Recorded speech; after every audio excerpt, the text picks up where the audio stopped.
हरे कृष्ण। तो प्रभुपाद जी की ग्रंथों का अध्ययन इफेक्टिवली ध्यानपूर्वक कैसे करना चाहिए, तो हमने इसके बारे में कुछ सुना था, तो हमने सोचा आप सबसे शेयर कर सकते हैं। देखिए, बद्ध जीवात्मा इस भौतिक दुनिया में फंसा हुआ है। इस भौतिक दुनिया में रहने का मतलब ही है कि हम बद्धावस्था में हैं। नहीं तो जीवात्मा इस भौतिक दुनिया में नहीं आता अगर वो बद्धावस्था में नहीं होता। The fact that we have accepted the material body that shows that we are conditioned. भौतिक शरीर धारण करना कि अपने आप में बद्धावस्था की निशानी है। तो ये बद्धावस्था है और ये भौतिक शरीर हम धारण किया है, तो हमको एक प्रकार से एक पनिशमेंट अवार्ड की गई है, एक पनिशमेंट है, एक सजा है, दंड है भौतिक शरीर धारण करना। और इसलिए भौतिक शरीर में ये दंड क्यों है? भौतिक शरीर बहुत सारी लिमिटेशन है, बहुत सारी कमियां हैं। भौतिक शरीर पूर्ण नहीं है, इसमें हमेशा कुछ ना कुछ व्याधि चलते रहते हैं, हमेशा कोई ना कोई समस्या चलती रहती है। और भौतिक शरीर के 6 ट्रांसफॉर्मेशन होते रहते हैं, जन्म, ग्रोथ, फिर बाद मेंटेनेंस, बाय प्रोडक्ट्स, बुढ़ापा और मृत्यु। 6 ट्रांसफॉर्मेशन ये भौतिक शरीर का स्वभाव है। तो भौतिक शरीर एक बहुत ही you can say it's a very bad product. Spiritual body original है, भौतिक शरीर ये उसका डुप्लीकेट कॉपी है, तो बहुत खराब कॉपी है, अच्छा कॉपी नहीं है। तो किसी का जेरोक्स कॉपी निकालो, वो जेरोक्स कॉपी बहुत डिस्टॉर्टेड आता है, मतलब ये खराब है, अच्छा नहीं है। तो उसी तरह भौतिक शरीर जो है, आध्यात्मिक शरीर का डिस्टॉर्टेड वर्जन है। वैसे इतनी सारी व्याधियां चलती रहती है, आए दिन कोई ना कोई समस्या चलती रहती है, तो इससे बाहर निकलना बहुत मुश्किल है। हालांकि जीवात्मा कभी कभी इच्छा करता है, जब समस्या होती है तो हम इच्छा करते हैं कि काश अगर शरीर से छुटकारा मिल जाए, तो फिर मैं भगवान की भक्ति अच्छे से कर सकता हूँ। कि शरीर में इतनी व्याधि है, पर फिर भी हमारी आसक्ति है शरीर से, इतना आसान नहीं है शरीर से आसक्ति को छोड़ना।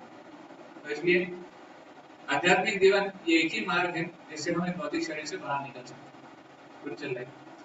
और उसमें भी सालों साल अपने आप को इंस्पायर्ड रखना, इसके लिए बहुत मेहनत लगती है। ऐसा नहीं कि आध्यात्मिक जीवन में आ गए तो सक्सेस मिलने ही वाली है, ऐसा नहीं है।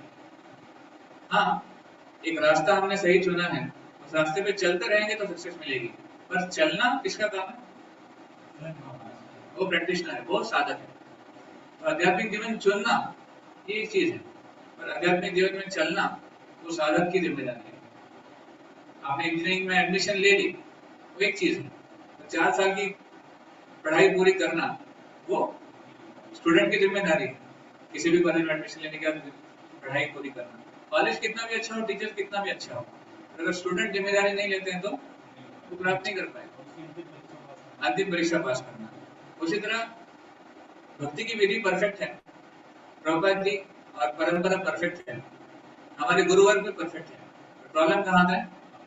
साधक के ऊपर। हम परफेक्ट नहीं, हम ठीक से पालन नहीं करते, इसीलिए कभी कभी हमें डाउट होता है कि सही में मिलने वाला है क्या, सही में हम पहुंचेंगे क्या वहां तक, भगवत जाएंगे क्या? फिर डाउट क्यों आता है? क्योंकि हम उसको पालन ठीक से नहीं करते हैं। तो इसलिए अगर सालों साल हमको भक्ति में इंस्पायर्ड रहना है, तो जिन लोगों ने, जो लोग कई वर्षों से या कई दशकों से भक्ति कर रहे हैं, वो हमको बताते हैं। विशेष करके इस्कॉन में बहुत सारे भक्त हैं जो 50 साल से भक्ति में है, 40 साल से भक्ति में है, तो वो बताते हैं फॉर्मूला क्या है, सीक्रेट क्या है। तो आपको जानना है क्या फॉर्मूला? तो इनफैक्ट अगर आप उनके साक्षात्कार सुनेंगे तो आप चौंक जाएंगे। कभी कभी हमको लगता है भाई उस स्तर पे पहुंचने के बाद कुछ तो एकदम स्पेशल चीज मालूम पड़ेगी, फिर कुछ तो एकदम स्पेशल साक्षात्कार होने वाला है, पर ऐसा कुछ नहीं है। वो कहते हैं लॉन्ग टर्म प्रैक्टिस के लिए सबसे इंपॉर्टेंट है consistent morning program, steady morning program. सुबह का जो साधना प्रोग्राम है हमारा, जो प्रभुपाद जी ने दिया है, सुबह जल्दी उठना, मंगल आरती करना, नाम जप करना, भागवतम क्लास सुनना, और ये जो प्रोसेस है आरती करना, ये जो प्रोसेस है वो सबसे इम्पोर्टेंट है। और दूसरा चीज वो कहते हैं श्री प्रभुपाद जी के ग्रंथों का नियमित अध्ययन। ये दो चीजें बहुत ही वाइटल है। ऑफकोर्स साधना प्रोग्राम में एसोसिएशन भी आता है, भक्तों का संघ, क्योंकि संघ में ही साधना एक प्रकार से ठीक से कर सकते हैं। और दूसरा प्रभुपाद जी के ग्रंथों का अध्ययन। विशेष करके श्रीमद् भागवत में ये वर्णन आता है। भागवत में भागवत के ही बारे में गुणगान होता है। भागवतम के बारे में बताते हैं कि कैसे ये भागवतम कलयुग के लोगों को, जो त्रस्त जीवात्माएं हैं, उनके ताप को हटाने के लिए आए हैं। तो भागवतम या फिर जो आध्यात्मिक ध्वनि है, तो ध्वनि का जब हम शेल्टर लेते हैं, आश्रय लेते हैं, तो हम इस भौतिक जगत से पार पड़ सकते हैं ऐसे। तो इसलिए अगर लॉन्ग टर्म में, लंबे समय तक हमें भक्ति में अच्छा अभ्यास करना है, तो उनका साक्षात्कार है, मेरा नहीं है, मैं भी सीख रहा हूँ। उनका साक्षात्कार क्या है? साउंड वाइब्रेशन, जो शास्त्र है, उनकी वाणी का आश्रय लेना पड़ेगा ऐसे। तो श्रीमद् भागवत में एक श्लोक आता है 12वें स्कंद में, तदेव रम्यं रुचिरं नवं नवं तदेव शश्वन् मनसो महोत्सवम् तदैव शोकार्णवशोषणं नृणां यदुत्तमश्लोक यशो निगीयते। वो कहते हैं कि ये जो भगवान का गुणगान करने वाले शब्द है ना, तदेव रम्यम रुचिरम नवम नवम, वो हमेशा नव, नया नया लगता है, हमेशा उसमें नया आस्वादन होता है। और रम्यम वो बहुत ही रिलेशेबल है, बहुत ही रम्य, उसमें आदमी रम जाता है। और तदेव शश्वत मनसो महोत्सव, मन के लिए वो महोत्सव का काम करता है। जब भी हम शास्त्र पढ़ते हैं तो मन में एक दिव्य उन्माद आता है। तदेव शोकार्णव शोषणम नृणाम, उसमें इतनी शक्ति है कि वो आपके जो शोकों का सागर है उसको सुखा देगा। शोषणम, शोकार्णव शोषणम नृणाम। अब किसी में ताकत है सागर को सुखाने की। सागर में कितना पानी है? बहुत सारा पानी, इनफाइनाइट। सागर के पानी को गिनती नहीं कर सकते, उसका लेंथ एंड ब्रेड भी नहीं गिन सकते कितना है कितना नहीं है। तो पानी की तो तुलना ही नहीं कर सकते कितना डीप है। तो उस पानी को सुखाने, तो ये भौतिक जगत का सागर है। तो वो कह रहे हैं शोकों का जो सागर है भौतिक जगत में, उसको भी सुखा देगा। क्या? भगवान के नामों का गुणगान। भगवान के नामों का गुणगान इतना पवित्र करने वाला है। यह उत्तम श्लोक यशो न गीयते, ये उत्तम श्लोक भगवान श्री कृष्ण, उनका यश जब हम सुनते हैं, जब हम पढ़ते हैं, उनके गुणगान जब करते हैं, सुनते हैं, वो इतना पवित्र करने वाला है। तो इसका मतलब जितना हम भगवान के बारे में श्रवण करेंगे, जितना भगवान के बारे में पठन करेंगे, उतना ही हमारे जीवन में भगवान के प्रति आसक्ति उत्पन्न होगी, हमारे शोकों का सागर दूर हो जाएगा और भगवान के प्रति एक प्रगाढ़ एक तीव्रता उत्पन्न हो जाएगी। उसका गीता महात्म्य में बताते हैं, गीता माता का भाष्य जो आता है ना, भारतामृत सर्वासाम विष्णु वक्रद्विदीक्षितम गीत गंगोदिकम पित्वा पुनर्जन्म न विद्यते। वो कहते हैं जो एक भगवत गीता रूपी गंगा को पान करता है, उसका पुनर्जन्म नहीं होता है, पुनर्जन्म न विद्यते। और हाँ, what to speak of one, एक गंगा जो गंगा नदी हमारे यहाँ पे बहती है, गंगा जी का पान करने से भी व्यक्ति को पुनर्जन्म नहीं लेना पड़ता है। तो भगवत गीता तो क्या ही कहा जाए। भगवत गीता जो महाभारत का सार है और जो भगवान कृष्ण द्वारा स्वयं बोला गया है, वो इतना शुद्धिकरण करने वाला है। तो ये गीता महात्म्य में श्लोक आता है। इस प्रकार भगवान के गुणों को सुनना, भगवान के गुणों को श्रवण करना, पढ़ना, इसकी महानता बताई गई है। भगवान की सेवा करना। और एक और श्लोक आता है, मैं उसको आपको भी करता हूँ। पृथु महाराज गुणगान करते हैं भगवान की भक्ति के बारे में।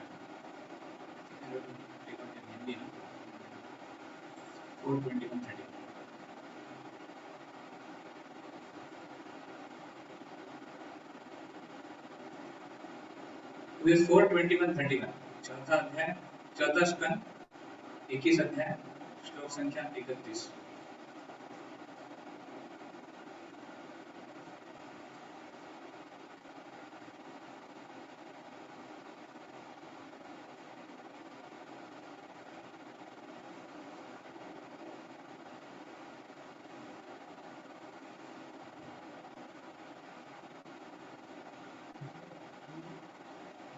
चार 21-31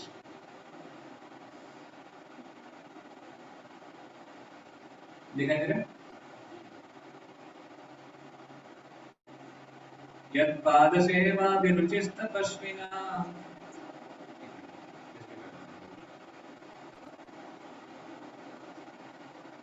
ओके, पीछे तो रही। यत्पाद सेवा अभिरुचिस्तपस्विनाम् अशेष जन्मोपचितमलभ्य सद्यक्षिणो तन्वहमेदति सति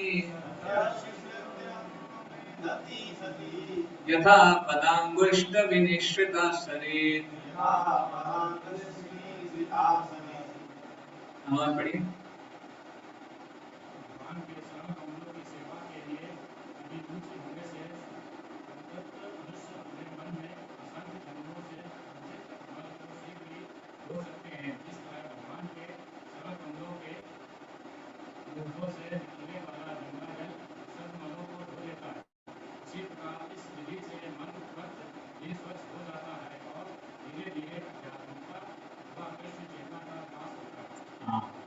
इसी भागवत इसका वर्णन करते हैं डायरेक्ट।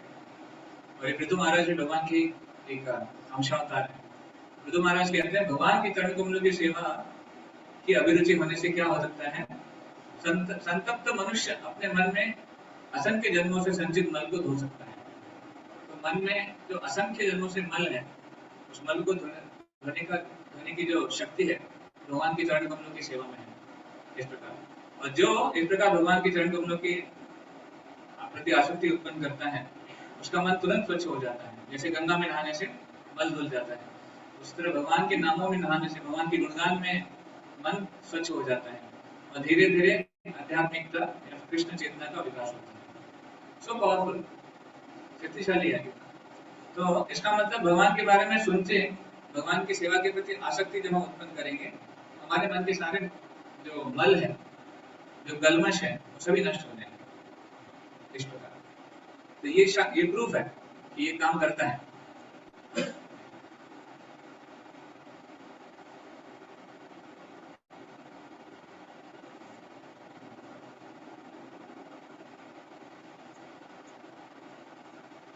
इसलिए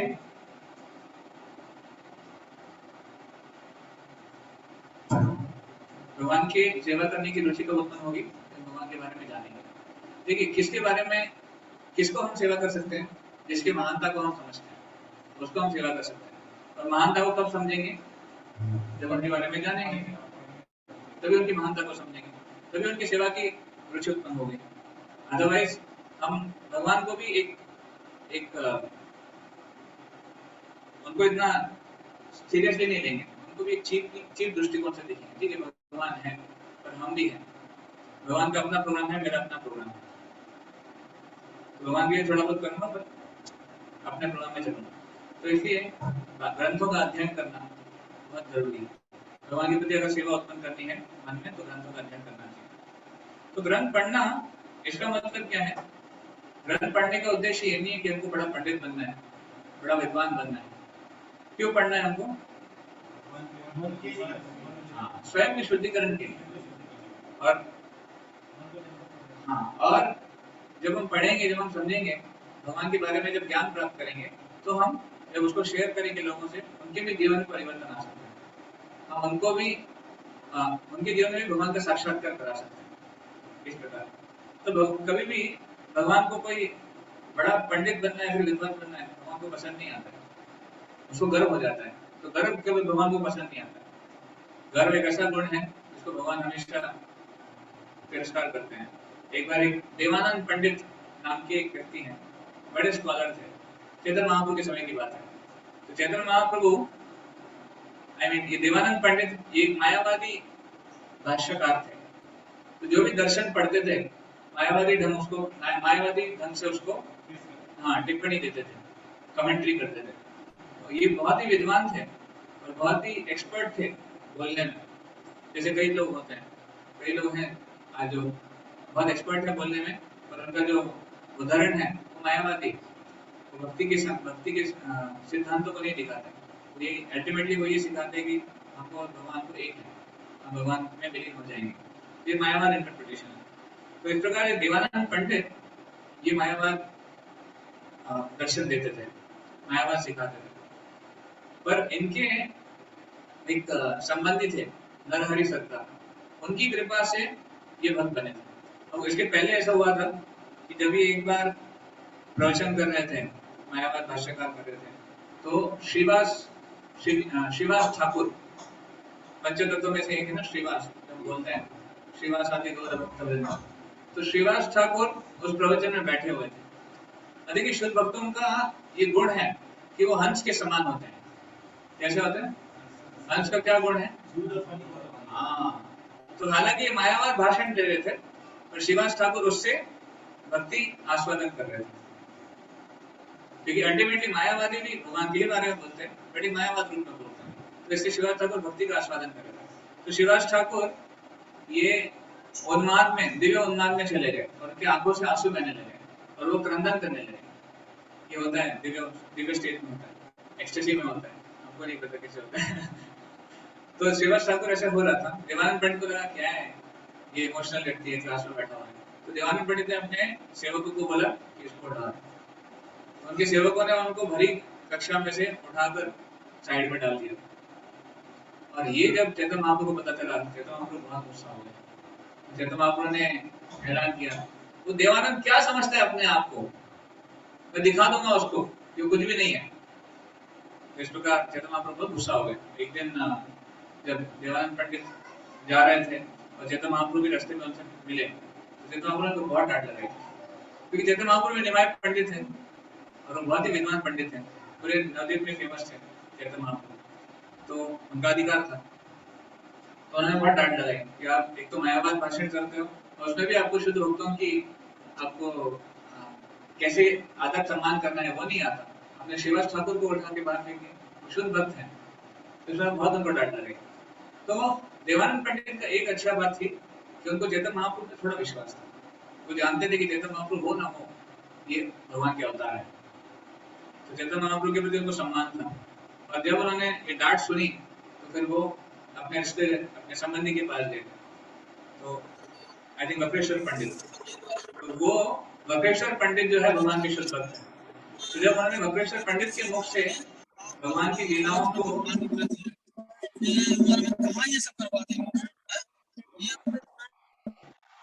उनके मुख से जब भगवान की लीलाओं को सुना और उसका दर्शन, उसका एक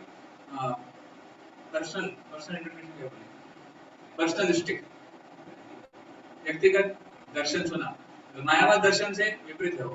तो जब ये पर्सनलिस्टिक इंटरप्रिटेशन सुना तो देवानंद पंडित को भी समझ में आ गया कि नहीं, मैं गलत था इस प्रकार। तो चैतन्य महाप्रभु उनसे खुश नहीं था देवानंद पंडित से। और एक बात उदाहरण हमने सुना है, जब श्रीमद् भागवत में इसका वर्णन आता है, जब बलराम जी तीर्थ यात्रा पे निकल गए थे कुरुक्षेत्र युद्ध के समय, उस समय वो चलते चलते कहाँ पहुंचे थे, जहाँ पर रोमहर्षण सुत और सभी जो ऋषि मुनि हैं वो बैठे हुए थे। रोमहर्षण सुत इनको नियुक्त किया गया था प्रवचन देने के लिए, भागवतम की व्याख्या करने के लिए। तो भागवतम बहुत ही महान ग्रंथ है, उसके ऊपर उनको व्याख्या करने के लिए नियुक्त किया गया था। रोमहर्षण सुत ये वेद व्यास के शिष्य हैं। नहीं, इनके पुत्र सुत थे। सुत जो है वो एक टाइटल है, सुत, तो इनका नाम था रोमहर्षण सुत, वो भी सुत थे। तो रोमहर्षण सुत इनको, क्योंकि व्यास गति पे थे, व्यास आसन पे थे और थोड़ा इनको गर्व था, तो जैसे बलराम जी वहां पर सभा में पहुंचे तो सभी लोग उठ गए, जो भी वहां पे बैठे हुए थे सभा में भागवतम सुन रहे थे, सब लोग उठकर बलराम जी का स्वागत किए। और एक आदर है, तो भगवान है, बलराम जी है, तो सब लोग उठ के खड़े हो गए एक्सेप्ट फॉर रोमहर्षण सुत। रोमहर्षण सुत नहीं उठे। तो वर्णन आता है कि उनके मन में था कि जब ठीक है मैं व्यास में बैठा हूँ, मुझे नियुक्त किया गया है, तो मेरा पोजीशन है। तो ये गर्व बलराम जी ने उनमें देखा, तो बलराम जी को बहुत गुस्सा आ गया। बलराम जी को गर्व सहन नहीं होता, तो बलराम जी ने क्या किया, एक तिनका लिया और उस तिनके से उनकी गर्दन को गिराया और उनकी वहीं पे मुक्ति हो गई। रोमहर्षण सुत को उन्होंने वही बंद कर दिया बलराम जी ने, उस तिनके से। आपको लगे भगवान अपनी लीलाएं करते हैं, तो भगवान बलराम जी ने ऐसे क्यों किया, क्योंकि उनको एक उदाहरण पेश करना था कि कैसे गर्व अच्छा नहीं होता। अगर आप में गर्व है, आप में अगर गलत भावना है, तो आप जब प्रवचन करेंगे, आप जब कुछ बोलेंगे, तो वही चीज आप दूसरों को भी देंगे। तो बलराम जी को गर्व सहन नहीं हुआ। उसी तरह मैं वही कह रहा था कि पंडित बनना भगवान को पसंद नहीं है, इसलिए हमारे ग्रंथों का अध्ययन करने का उद्देश्य ये नहीं कि पंडित बनो या बड़ा विद्वान बनो, फिर बड़े बड़े व्याख्यान दो या फिर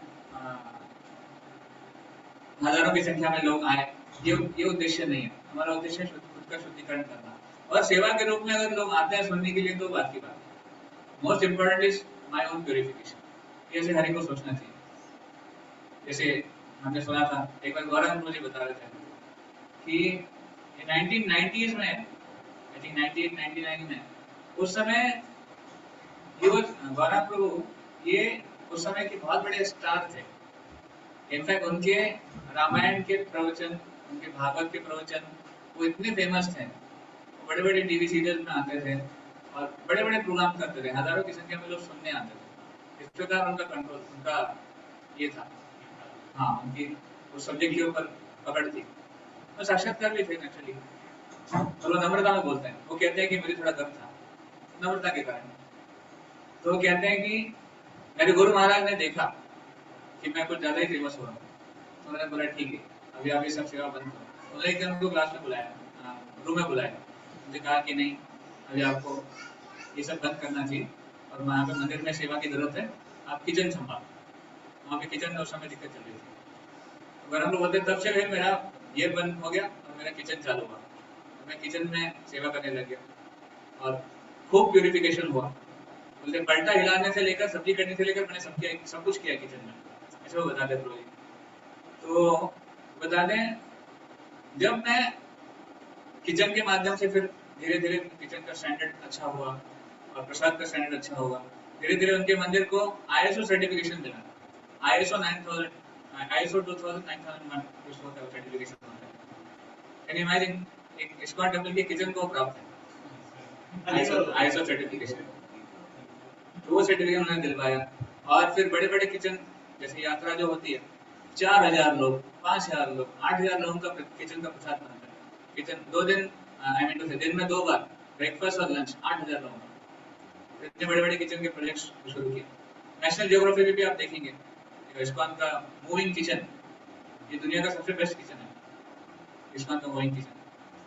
तो जब उन्होंने किचन के माध्यम से भक्तों की सेवा करी और भक्त प्रसन्न हुए, तब उनके गुरु ने उनको शाबाशी दी, यस आपने अच्छी सेवा की।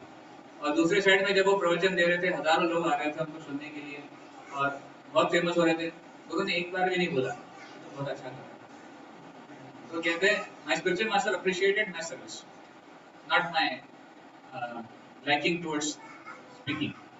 तो कहने का मतलब कोई भी जो प्रामाणिक गुरु है वो हमारे पंडितायन से, पंडित गिरी से कुछ नहीं होता, वो चाहते हैं कि इनका शुद्धिकरण हो ऐसे। तो इसलिए हमारा ग्रंथ पढ़ने का अध्ययन, ग्रंथ अध्ययन का पर्पस क्या है? शुद्धिकरण करना, जानना कि भक्त कौन है, भगवान कौन है, उनका संबंध क्या है। ये तीन ही चीजें जीवन में शाश्वत है। There are only 3 things eternal in material world. क्या? भक्त, भगवान, उनका संबंध। बाकी सब टेम्पररी है, बाकी सारे संबंध टेम्पररी है, बाकी सारे लोग जीवात्मा टेम्पररी है, केवल 3 चीजें शाश्वत है। तो इसलिए भक्ति के बारे में जानना, भगवान के बारे में जानना और हमारे संबंध के बारे में जानना, ये हमारा उद्देश्य है ग्रंथ पढ़ने का, शास्त्र पढ़ने का। विशेष करके शास्त्रों के माध्यम से हम समझ सकते हैं भगवान की इच्छा क्या है, आचार्यों की इच्छा क्या है, आचार्य क्या चाहते हैं। अब देखिए प्रभुपाद दोष में प्रभुपाद जी ने केवल अपनी टिप्पणी नहीं लिखी है। प्रभुपाद जी ने परंपरा में जो भी महत्वपूर्ण आचार्य आए हैं, शिवराम स्वामी है, श्रीधर स्वामी है, और रूप गोस्वामी है, जीव गोस्वामी है, भक्ति सिद्धांत ठाकुर है, बल्ले विद्याभूषण है, विश्वनाथ चक्र ठाकुर, उनके बारे में उनकी टिप्पणी उन्होंने लिखी है। तो प्रभुपाद जी का अगर आपने देखा है प्रभुपाद जी बुक्स कैसे लिखते थे, ट्रांसलेशन कैसे करते थे, प्रभुपाद जी के पास सभी के कमेंट्री होती थी। इन सभी लोगों ने कमेंट्री दी भागवतम के ऊपर, श्रीधर स्वामी, बल्ले विद्याभूषण, विश्वनाथ चक्र ठाकुर, जीव गोस्वामी, भक्ति सिद्धांत ठाकुर, ऐसे 5, 6, 7 कमेंट्रीज है। उन सभी कमेंट्रीज को पढ़ के उनमें से बेस्ट चीजें निकाल के और अपनी कमेंट्री, अपना जो प्रैक्टिकल अनुभव है उसको प्रॉपर्ली शेयर करते हैं। इतनी मेहनत प्रभुपाद ने की है अपने ग्रंथों को लेने के लिए। हमने किताबों को देने के लिए ऐसे। इसलिए प्रभुपाद जी बोलते थे, these books are not written by me, these are written by Krishna himself। एक बार प्रभुपाद जी मीटिंग में थे, एक रिपोर्टर के साथ बात कर रहे थे, प्रभुपाद जी ने बोला, these books are not written by me, they are written by Krishna himself। भगवान ने खुद लिखी हैं।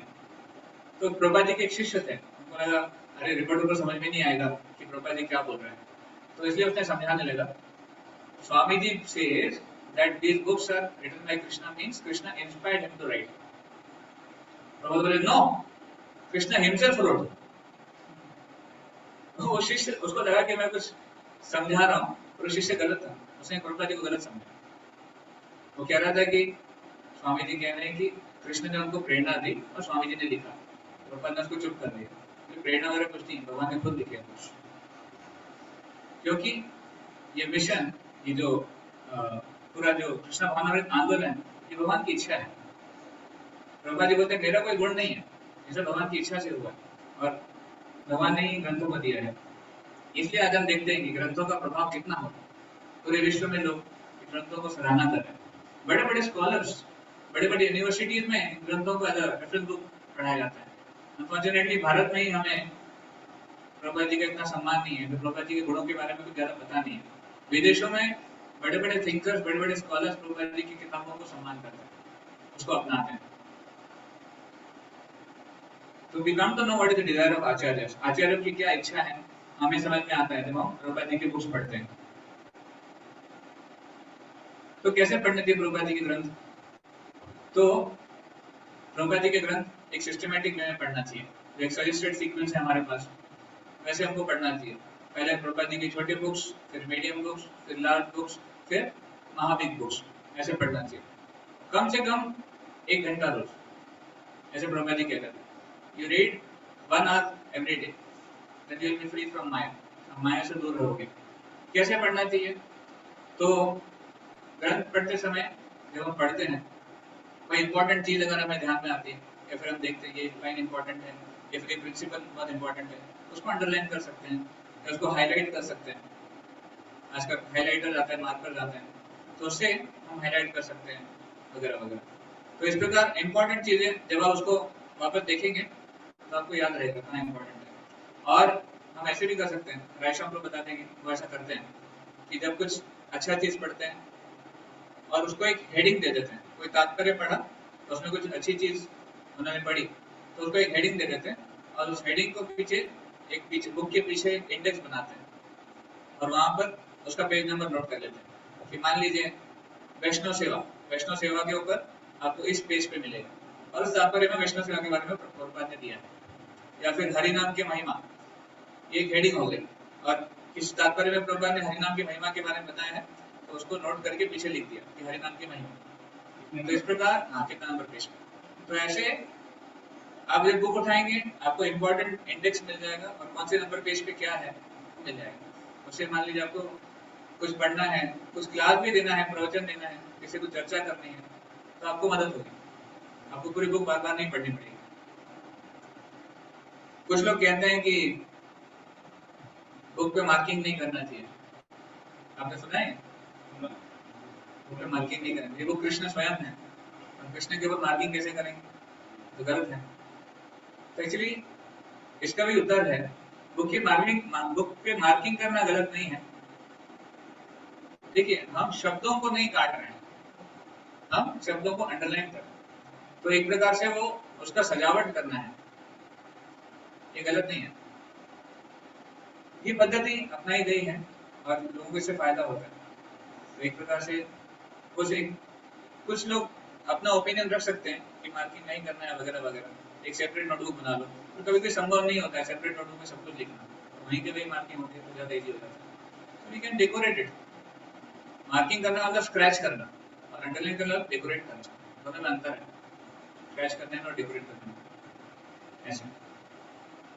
तो जब हम प्रभुपाद जी के बुक्स पढ़ते हैं तो हमको उसका सार पढ़ने का प्रयास करना चाहिए। प्रभुपाद ने क्या सार दिया है, देखिए एज इट इज हमको पूरे बुक कभी याद नहीं होगी।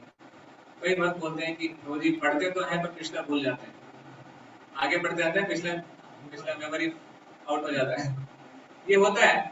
पर अल्टीमेटली हमसे अपेक्षा भी नहीं है कि आपको पूरी बुक याद रहे, क्योंकि संभव नहीं है। तो इसलिए हमको क्या याद रखना है? सार, क्या सुना, क्या पढ़ा, उसका सार। प्रवचन भी सुनते हैं, अब प्रवचन के 1 घंटे के प्रवचन में सारे पॉइंट तो याद नहीं रहेंगे, डिटेल भी याद नहीं रहेंगे, तो इसलिए क्या करना चाहिए? सार याद रखना चाहिए। और ध्यानपूर्वक पढ़ने के लिए क्या करना चाहिए? नोट्स बनाने चाहिए।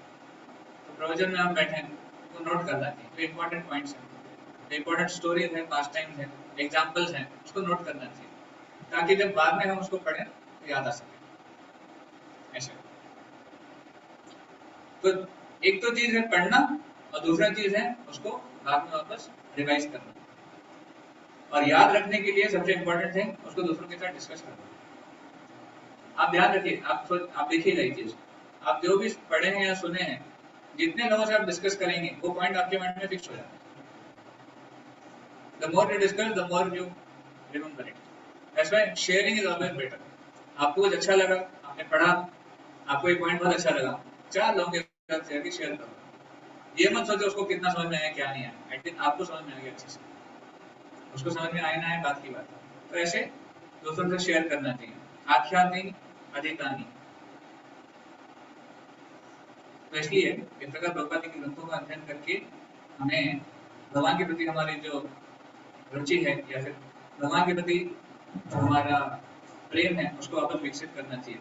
ठीक है, यही एक तरीका है कृष्ण भक्ति या फिर भगवान के बारे में सुनना, ये एक तरीका है हमारे बंधनों को काटने का। हम 3 चीजों में फंसे हुए हैं, कंडीशंस, कंडीशनिंग्स एंड कंपटीशन। हम बद्धावस्था में हैं, हमारे ऊपर बहुत सारे कंडीशंस लगे हुए हैं, और हम एक कॉम्पिटिटिव दुनिया में रहते हैं। तो ये भौतिक अवस्था से निकलने का मार्ग क्या है? भगवान के गुणों के बारे में पढ़ना, ये एकमात्र जोश है। भागवतम में जब सुखदेव गोस्वामी प्रवचन कर रहे थे, परीक्षित महाराज सुन रहे थे, तो बीच बीच में सुखदेव गोस्वामी पूछते थे, आपको आप ठीक हो? सुखदेव परीक्षित महाराज पूरा फास्टिंग किया था ना, 7 दिन 7 रात, ना जल, ना खाना, ना सोना, केवल श्रवण। तो सुखदेव गोस्वामी कभी कभी चिंतित रहते थे कि ठीक है ना, कैपेसिटी है। परीक्षित महाराज बोलते थे, आप बोलते रहिए, आप बोलते रहिए, क्योंकि आपके मुख से जो अमृत निकल रहा है कृष्ण भक्ति का, कृष्ण के बारे में जो गुणगान हो रहा है, उस अमृत का पान करके मेरी सारी जो भी नेसेसिटीज है, जो नीड्स है, पूरी हो जा रही है, मुझे और किसी चीज की जरूरत नहीं है। तो परीक्षित महाराज उत्कृष्ट श्रोता है, तो इसलिए उनको सारा जो है कृष्ण भक्ति से ही सब कुछ प्राप्त हो जाता है, या फिर कृष्ण के बारे में सुनने से ही उनको सारी जरूरतें पूरी हो जाती है।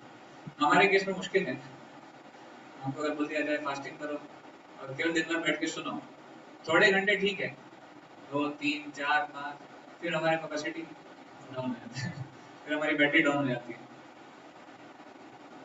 पर फिर एटलीस्ट हमें उस तक पहुंचने का प्रयास करना चाहिए। तो रेगुलर पढ़ना चाहिए भागवतम को, या फिर प्रभा जी के बुक्स को नियमित रूप से पढ़ना चाहिए, और सेवा करनी चाहिए।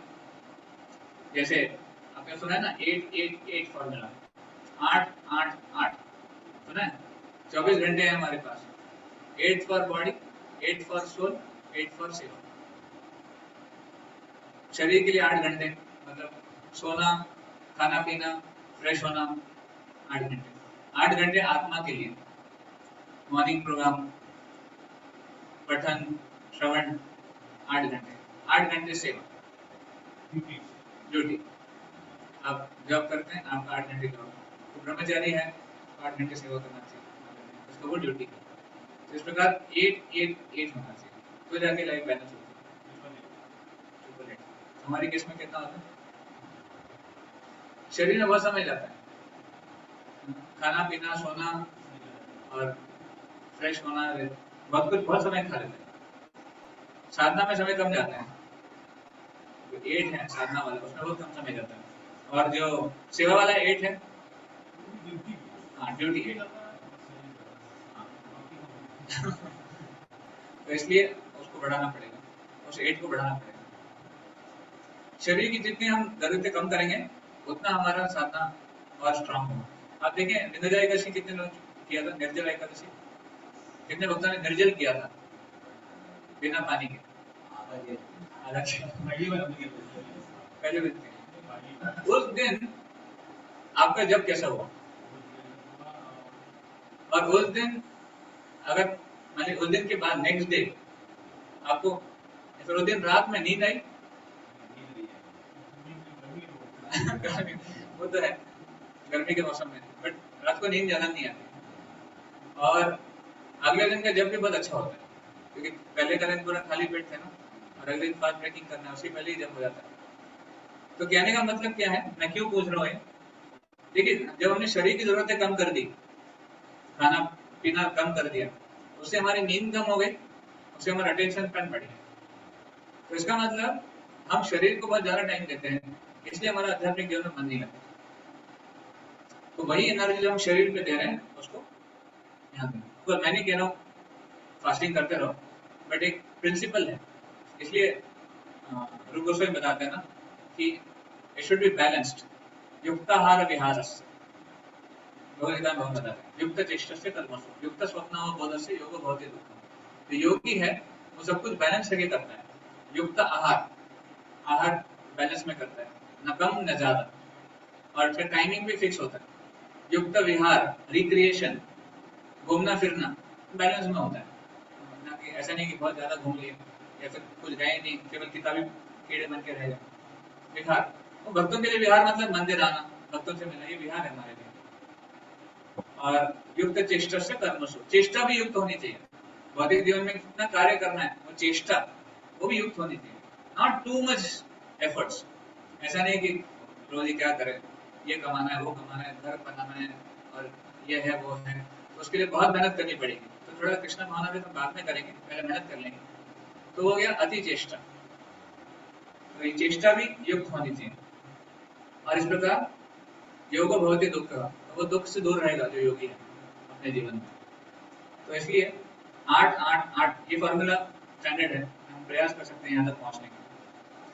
क्या अगर पढ़ते समय, किताब पढ़ते समय अगर नींद आती तो क्या करना चाहिए? हाँ, नामदेव करते तो नींद आती है, अब नहीं आती। क्यों आती है किताब पढ़ते समय नींद क्यों आती है? एक्चुअली नींद दो कारण से आती है। एक तो हो सकता है कि हमारा शरीर थका हुआ है, और हम मे भी हमने किताब पढ़ने का समय गलत चूज किया है। हम सब कुछ होने के बाद, रात का खाना पीना होने के बाद फिर किताब लेके बैठते हैं, तो फिर नेचुरली वो, वो समय ही तमोगुण में आ जाता है। तो भले आप शुद्ध शब्दों का कार्य कर रहे हैं, पर हमारा शरीर तमोगुण से प्रभावित हो गया।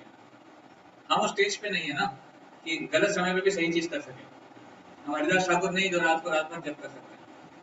तो हमें अपने कैपेसिटी देखना होगा। तो एक तो ये है कि हम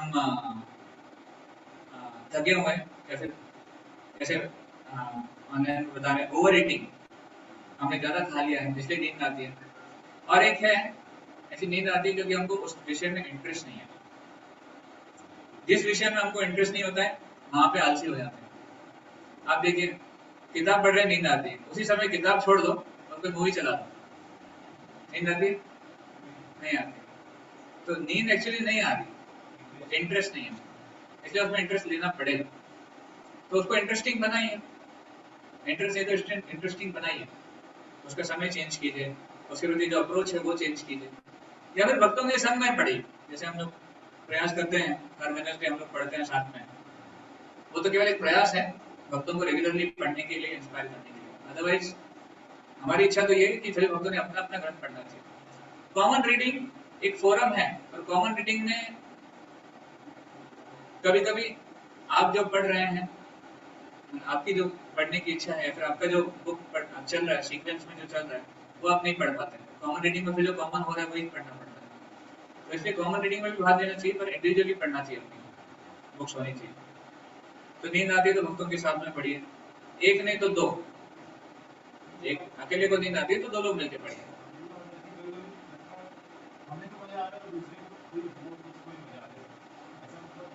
हाँ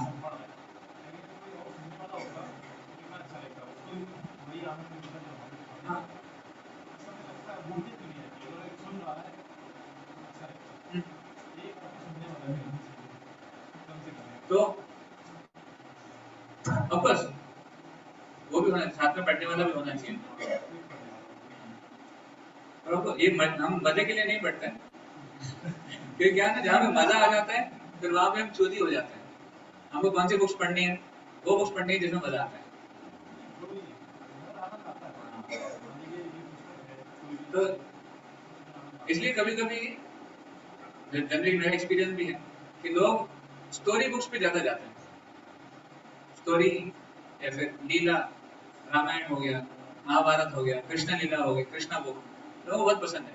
वो बोले गीता पढ़ो, मन नहीं करता। स्मॉल बुक्स पढ़ी है, फिलोसॉफिकल बुक्स पढ़ी है, वो जी बोर होता है। तो ये हमारी टेंडेंसी है, ये मन का एक टेंडेंसी है कि हमको आनंद या फिर मन को एक इंटरेस्टिंग चाहिए। और मन का इंटरेस्ट ऐसी चीजों में, स्टोरीज में वगैरह, आपको तो वो भी पढ़ना चाहिए, पर मेन फोकस होना चाहिए प्रभुपाद बुक्स। कृष्णा बुक भी प्रभुपाद बुक है, और कितनी बार पढ़ेंगे उसको? ऐसा नहीं कृष्णा बुक बार बार पढ़ रहे हैं, एक बार पढ़ लिया ठीक है। कृष्णा बुक जो लीला पुरुषोत्तम, वो भी स्टोरी बुक है, और उसको भी बार बार कितनी बार पढ़ेंगे? फिलोसॉफी पढ़ने से हमारा शुद्धिकरण होगा। तो इसलिए बुक्स को इंटरेस्टिंग बनाइए। पढ़ने के टाइम और एक चीज कर सकते हैं, मान लीजिए आपने कोई प्रिंसिपल पढ़ा, उस प्रिंसिपल को थोड़ा मनन कीजिए, उसको थोड़ा सोचिए, और सोचिए कि ये प्रिंसिपल शास्त्रों में अन्य कहाँ कहाँ आया हुआ, उसके उदाहरण लिखिए। मान लीजिए टॉलरेंस, तितिक्षवा, ये प्रिंसिपल हम पढ़ रहे हैं टॉलरेंस के बारे में, तो टॉलरेंस शास्त्रों में कहाँ कहाँ किस किस किरदार ने टॉलरेंस दिखाया है? राइट, युधिष्ठिर महाराज, प्रहलाद महाराज, कुंती महारानी टॉलरेंस, और प्रहलाद महाराज, और किसने किसने टॉलरेंस दिखाया है? टॉलरेंस मतलब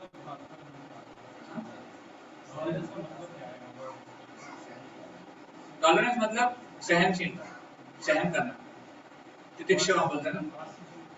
तो जब हम पढ़ रहे हैं उसके बारे में, तो उदाहरण से कनेक्ट करते हैं तो प्रिंसिपल बहुत क्लियर हो जाता है। इसलिए हर चीज के बारे में उदाहरण दिया जाता है।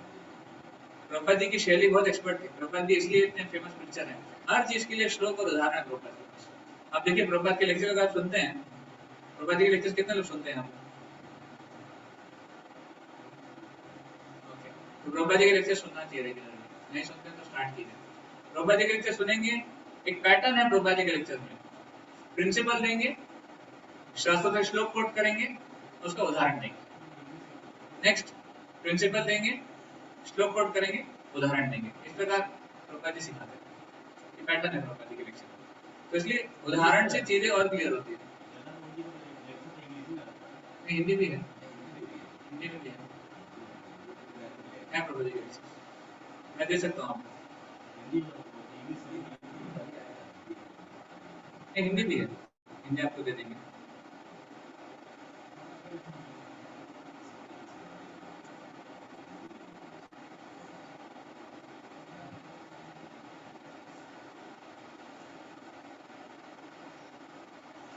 ओके, ऑनलाइन में से कितने लोग प्रभुपाद जी की बुक्स पढ़ते हैं?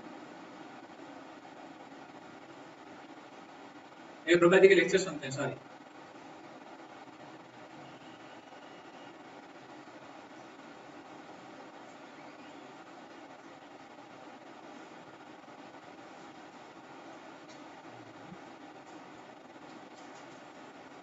ओके, कम लोग सुनते हैं, तो रेगुलरली सुनना चाहिए।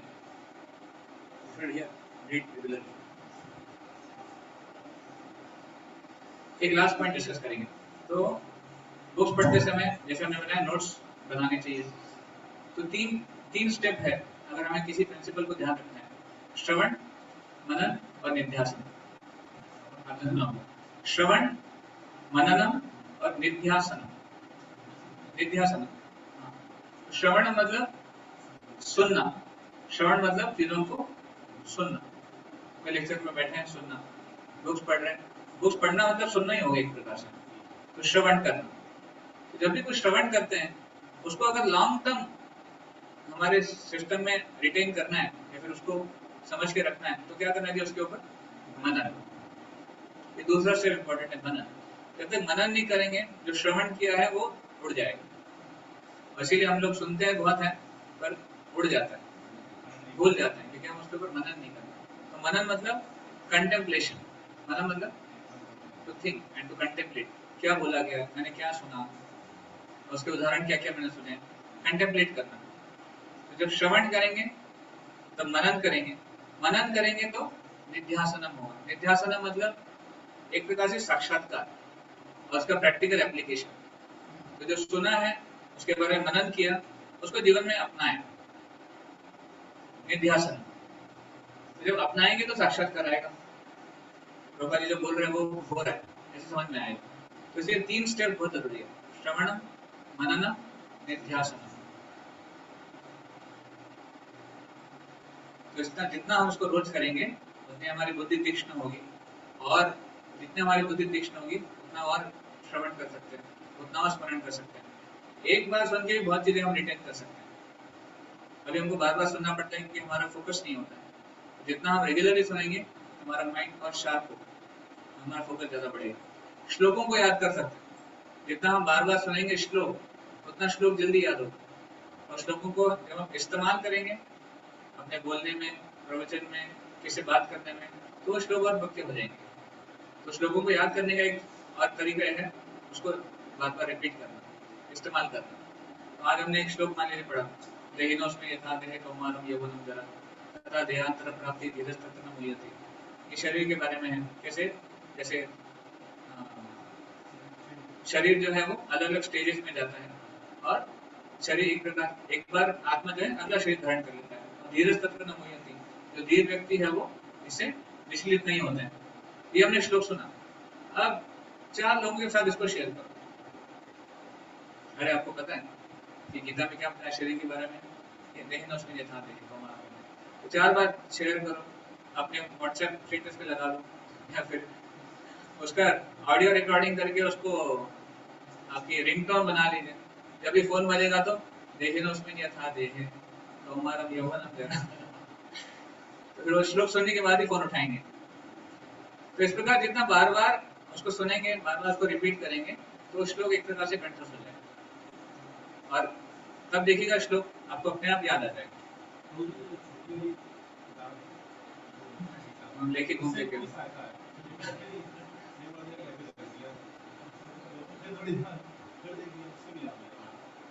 तो बार बार पढ़ना चाहिए, रेगुलरली पढ़ना चाहिए। करेक्ट।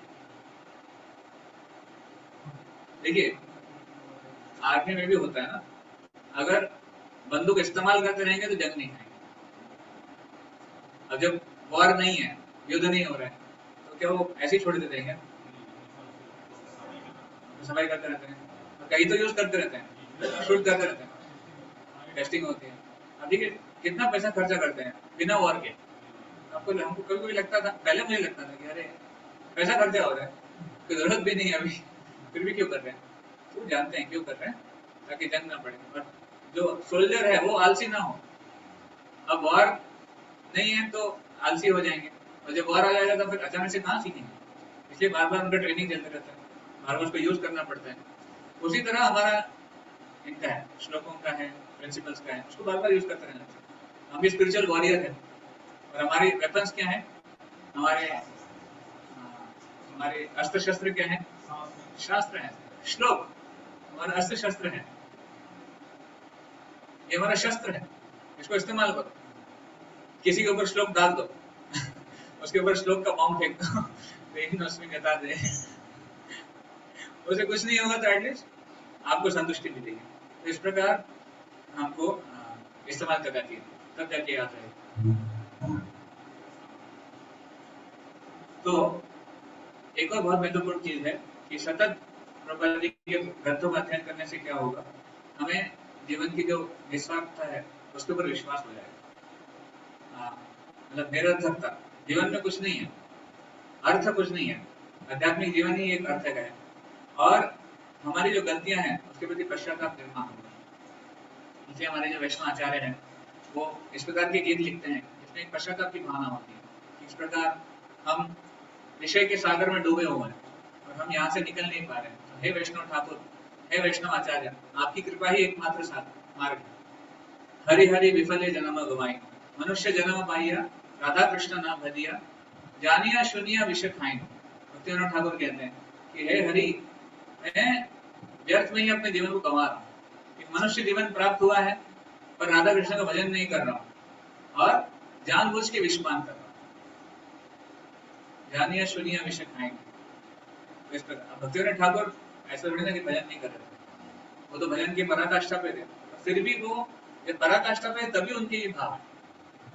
हम यहाँ पर हैं इसलिए हमको भाव नहीं आता, हम नीचे हैं वो ऊपर है इसलिए हमको भाव आता है। इसलिए जब हम ग्रंथों का रेगुलरली अध्ययन करेंगे तब हम अपने पोजीशन को समझेंगे, हमारी पतित अवस्था को समझेंगे और भगवत धाम जाने के लिए हमारी तीव्रता उत्पन्न होगी। तब हम समझ आएंगे कि भगवत धाम जाना चाहिए, भगवत धाम ही हमारा असली घर है, भगवान की सेवा करनी चाहिए, भक्ति करनी चाहिए। तो ये श्रवणम से होता है। वैसे ब्रह्मा जी की बुक्स रेगुलर पढ़ के हम अपने जीवन को सार्थक कर सकते हैं। आप सबके पास वो सीक्वेंस है ब्रह्मा जी की बुक्स कैसे पढ़ने? सीक्वेंस नहीं है? कितने के पास है सीक्वेंस? है नहीं? कितने लोगों के पास नहीं है बुक रीडिंग सीक्वेंस? नहीं है। ओह, तो इसको हम शेयर करेंगे आज, बुक रीडिंग का सीक्वेंस ऑनलाइन। कितने लोगों के पास है sequence of reading Prabhupada books?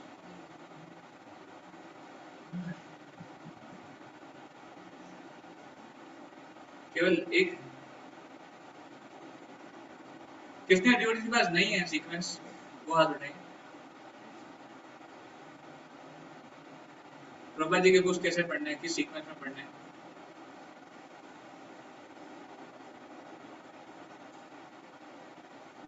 अच्छा, बहुत डिवोटी के पास नहीं है। ओके, ठीक है, तो विल शेयर टुडे। आज हम शेयर करते हैं उसको ग्रुप में। उसको सीक्वेंस से पढ़ना चाहिए और उसका रिपोर्टिंग होना चाहिए। इनफैक्ट मैं आपको दिखाता हूँ, हमारे हम ऐसा एक रिपोर्टिंग पे मेंटेन करते हैं।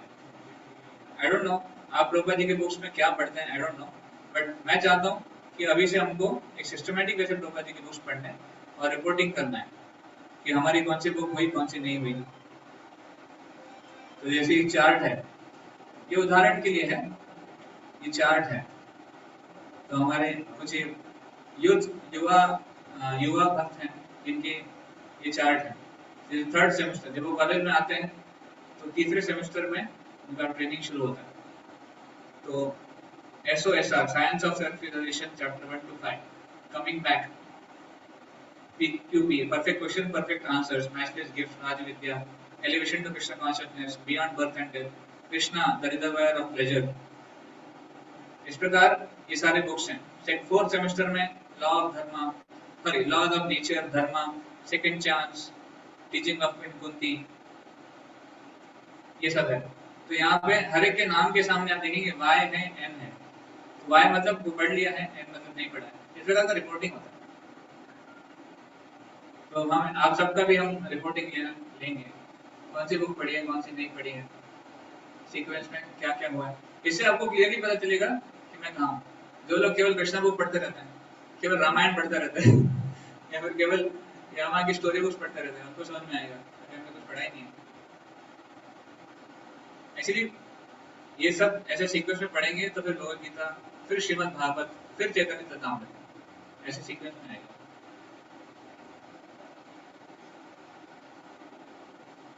तो कितने लोग रिपोर्टिंग कर सकते हैं ऐसा? करेंगे आप? ठीक है, तो हम एक रिपोर्टिंग चार्ट भेज देंगे, आप उसमें यस नो डाल के भेज सकते हैं, कौन सी बुक पढ़ी, कौन सी नहीं पढ़ी।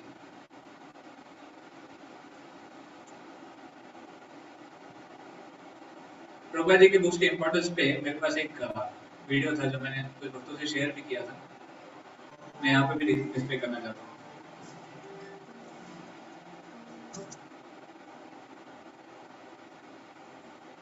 I'll share this video.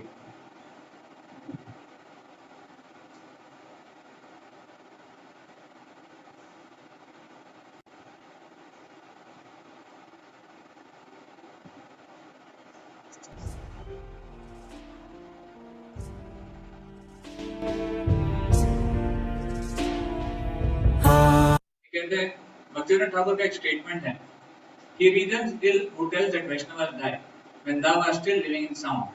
The Vaishnavas die to live, and living try to spread the holy name around. तो वो जो कहता है कि वैष्णव खत्म हो गए हैं, मर गए हैं, वो गलत कहता है। क्यों? क्योंकि वैष्णव हमेशा अपनी ध्वनि के माध्यम से जीवित है। They are still living in the sound. और जो वैष्णव है वो अगर उनका शरीर अगर चला भी जाता है तो भी वो I mean to say, the Vaishnava try to live and living try to spread the whole name around. जो वैष्णव हैं उनकी मृत्यु भी होती है और वो जीवित रहते हैं हरिनाम के माध्यम से, और जब वो जीवित में रहते हैं तो हरिनाम का प्रचार प्रसार करते हैं।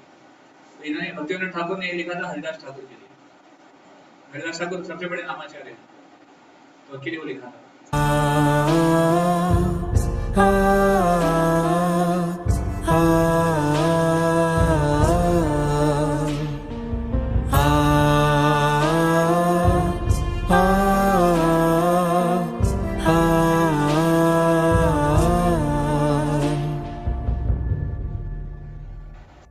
I have no personal qualification, but I simply try to satisfy my Guru. That's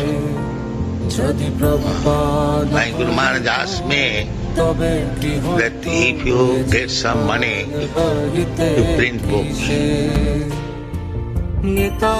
रूपा जी कह रहे हैं कि मेरे कोई पर्सनल योग्यता नहीं है, मैंने केवल अपने गुरु महाराज की आज्ञा पूरी करने का प्रयास किया है। मेरे गुरु महाराज ने मुझे कहा था अगर आपको पैसे मिलते हैं तो पुस्तक छापना, ग्रंथ छापना, तो इसलिए मैं पूरी कर रहा हूँ।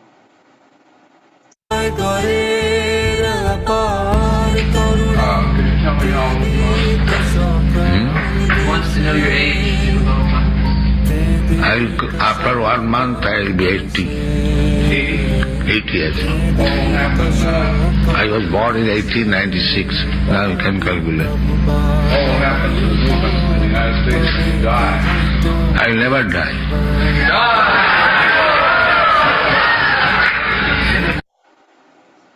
तो रिपोर्टर प्रभा से पूछते हैं कि आपकी एज कितनी है, तो बोलते हैं कि मैं अगले महीने 80 साल का हो जाऊंगा।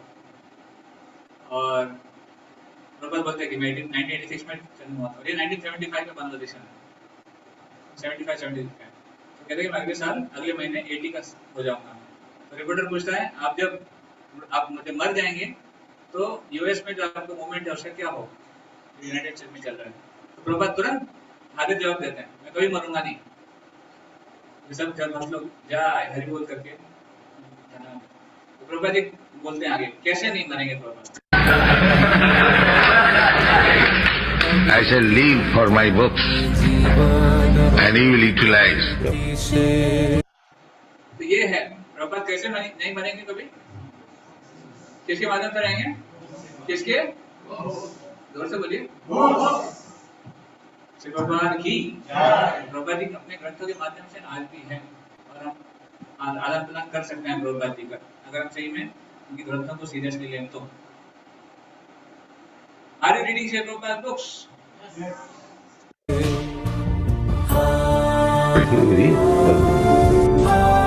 you read? If you don't read, then you'll feel restless. Let me go from Japan to India, from India to Japan. You are restless because you don't read. I am laboring so hard for you, but you don't take advantage.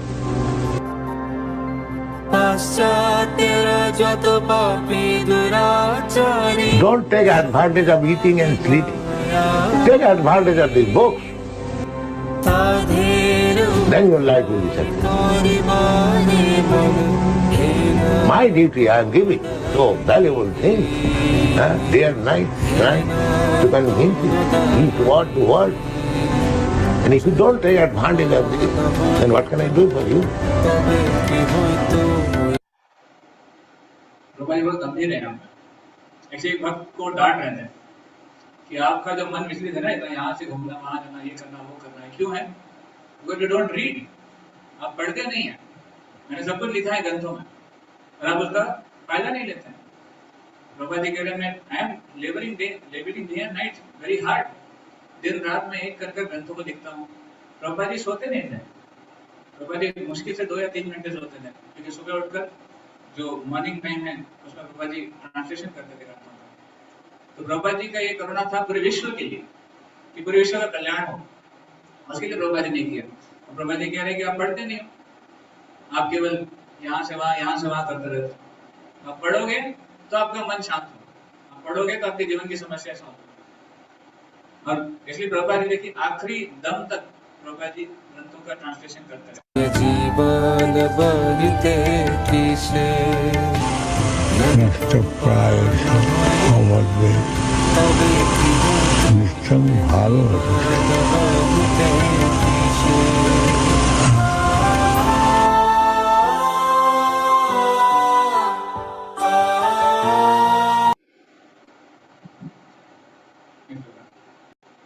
जय श्री प्रभुपाद की जय। तो इसलिए प्रभुपाद जी के प्रति हमारा बहुत बड़ा ऋण है। उन्होंने हमें एक्चुअली उन्होंने जो हमको दिया है, हमारी कोई योग्यता ही नहीं है हम उसके लिए कुछ कर पाए। उन्होंने हमारे जीवन मृत्यु के चक्र को नष्ट करने का, खत्म करने का एक रास्ता हमको दिया, और उसके बदले में हम क्या दे सकते हैं? अगर हम सही में कृतज्ञ हैं, हमको देना चाहते हैं, एक चीज दे सकते हैं, हम उनको फॉलो करें। It is what he says, try to follow what he has given, try to utilize. सब कुछ मिला है हमें वारिस में, हमारी विरासत में सब कुछ है, हमारे पूर्वजों ने सब कुछ दे दिया है, आचार्यों ने सब कुछ दे दिया है। तो कुछ नया नहीं करना है, बट जो है उसको इस्तेमाल करना है, उसको फॉलो करना है। हरे कृष्ण। श्री प्रभुपाद की जय। श्री प्रभुपाद की जय। हरे कृष्ण।